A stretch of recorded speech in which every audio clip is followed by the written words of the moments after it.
Le bridge sort des maisons de retraite et s'invite au collège. En Alsace, 2 établissements proposent cette activité.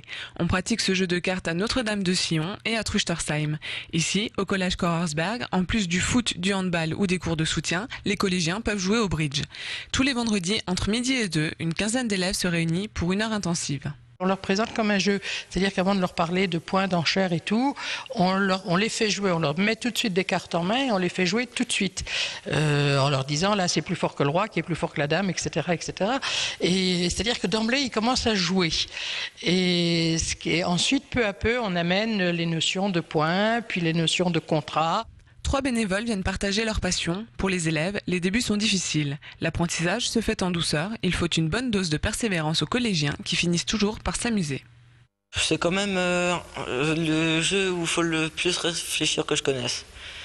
Et c'est vraiment compliqué. On apprend petit à petit parce que c'est pas facile. On s'amuse bien, enfin, c'est un moment un peu où on peut un peu discuter, puis on joue en même temps. Enfin, c'est sympathique, quoi. Pour les passionnés, il est très important de transmettre le savoir aux plus jeunes. Ce jeu de cartes souffre de son image, celle d'un jeu pour retraités. C'est malheureusement un jeu qui a la connotation d'être un jeu de vieux. On n'a pas peur de le dire parce que malheureusement on est plus près des vieux que des jeunes. Et c'est un peu dommage et c'est pour ça qu'on essaye d'abord d'assurer la relève par des cours de bridge en milieu scolaire et également pour un petit peu changer cette image qu'a ce jeu qui était un jeu entre guillemets à l'époque bourgeois, un jeu de salon, alors que le bridge de compétition n'a rien du tout à voir avec cette image négative, je dirais, qu'a le bridge, loin de là.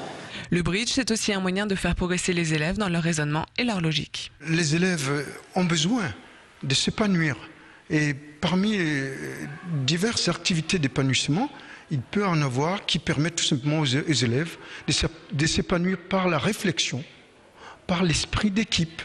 Le bridge permet tout cela, de se concentrer, d'être à 2 pour jouer et surtout de réfléchir.